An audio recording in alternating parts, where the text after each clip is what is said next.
علاش كتحس بآلام في الظهر والرقبة؟ وشنو الحل قبل ما تولي الحالة خطيرة؟ كاين بزاف ديال الناس كيشكيو من آلام في الظهر والرقبة، ولكن القليل اللي كيعرف السبب الحقيقي، واش من الجلوس الخاطئ ولا من التوتر ولا ربما شي مرض خفي. اليوم غادي نفهموك كل شيء ونعطيوك نصائح بسيطة تغير حياتك وتخفف الآلام بلا دواء ولا طبيب، ومع وصفة اللي طبيعية فعالة وآمنة. خليكم حتى لآخر الفيديو باش تستافدوا من الوصفة. اجيو دابا نتعرفوا على اسباب الام الظهر والرقبه. الام الظهر والرقبه كتجي من بزاف ديال الاسباب واغلبها مرتبطه بطريقه العيش ديالنا اليوميه. اولا الجلوس بزاف، اللي خدامين قدام الحاسوب او الهاتف بالساعات كيجلسوا بوضعيات غلط، وهذا كيدير ضغط كبير على العضلات والعمود الفقري.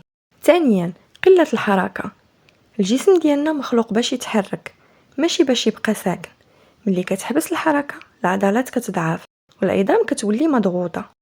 ثالثا التوتر والقلق، التوتر كيشد العضلات خصوصا في العنق والكتفين وكيخليك تحس بوخز ولا تقلص مزعج بزاف. رابعا النوم الخاطئ، الوسادة العالية بزاف ولا وضعية نوم مائلة تقدر تسبب ألم قوي في الرقبة ملي كتفيق.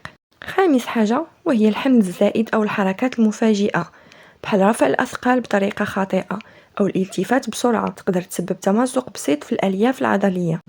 دابا غادي نتعرفوا على كيفاش تقدر تعرف النوع الالم ديالك. باش تعالج خاصك اولا تعرف السبب. اذا الالم في وسط الظهر وكيزيد ملي كتجلس بزاف ممكن يكون من العمود الفقري او العضلات. اذا الالم كينتقل من العنق حتى للكتف واليد ممكن يكون من العصب العنقي. واذا كتحس بوخز او تنميل راه غالبا العصب مضغوط وخاصك ترتاح وتراجع الوضعيه ديالك. غادي نعطيكم علاجات طبيعيه ونصائح يوميه اللي غتساعدكم باش تهناو من الام الظهر والرقبه. اولا التحريك الخفيف كل ساعه، وقف ومدد ظهرك وحاول تدور رقبتك بشويه. هاد الحركات الصغيره كتحميك بزاف. ثانيا كمادات دافئه، الحراره كترخي العضلات وتخفف التشنج، ديرها لمده 15 دقيقه في النهار. ثالثا النوم الصحيح، اختار وساده ما تكونش عاليه بزاف والفرشه تكون متوسطه ماشي قاصحه بزاف ولا طريه. رابعا الوضعيه، حاول دايما تكون كتافك مرتاحين وظهرك مستقيم خصوصا ملي كتستعمل الهاتف او الحاسوب. خامسا تمارين يوميه بسيطه، كاينين تمارين خاصه بالظهر والرقبه كتعاون بزاف، غادي نحطهم في فيديو قادم ان شاء الله. دابا غادي نعطيكم وصفه اللي طبيعيه فعاله وامنه كتعاونك بزاف في الام الظهر والرقبه، سواء كان السبب هو التشنج او التعب او البرد في العضلات. الوصفه مجربه، جربوها وغادي تلقاو عليها الراحه باذن الله.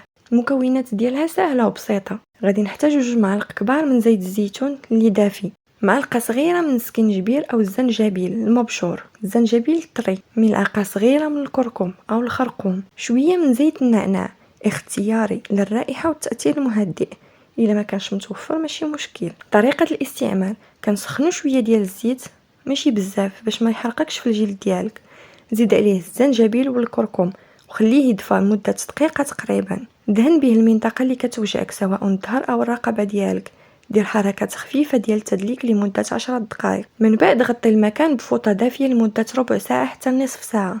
هاد الوصفه كتساعد على تنشيط الدوره الدمويه، تخفيف الالتهاب في العضلات، ازاله التشنج والشد العضلي. ديرها مره في اليوم قبل النوم باش العضلات ترتاح. ما تستعملهاش الا كان الجلد مجروح او عندك حساسيه من الزنجبيل. تقدر تزيدها بنتائج افضل اذا درتي كمادات دافئه قبل الدهن. يعني قبل ما تستعمل الوصفه من الاحسن تستعمل كمادات دافئه على البلاصه اللي بغيتي تستعمل فيها الوصفه او البلاصه اللي عندك فيها الالم، عاد طبق عليها الوصفه. امتى خاصك تمشي للطبيب؟ الا حسيتي بالالم كيزيد بزاف ولا كينتقل للرجلين او اليدين ولا كتحس بالتخدر في الجسم ديالك، فهنا ضروري تمشي للطبيب، لانه ممكن يكون المشكل في العصب او الفقرات. الام الظهر والرقبه ماشي دايما خطر، ولكن كيكون عباره عن انذار من الجسم ديالك باش يفيقك ويقول لك بركه من الجلوس الخاطئ، بركه من التوتر بزاف. غير بدل عاداتك وخذ وقتك ترتاح وغادي تشوف الفرق في شهور قليله باذن الله. ما تستناش الالم حتى يولي قوي، بدا اليوم تحافظ على صحتك، راه الظهر هو العمود ديال الحياه. الى عجبكم الفيديو ما تنساونيش من لايك وتعليق والاشتراك في القناه باش يوصلكم كل جديد.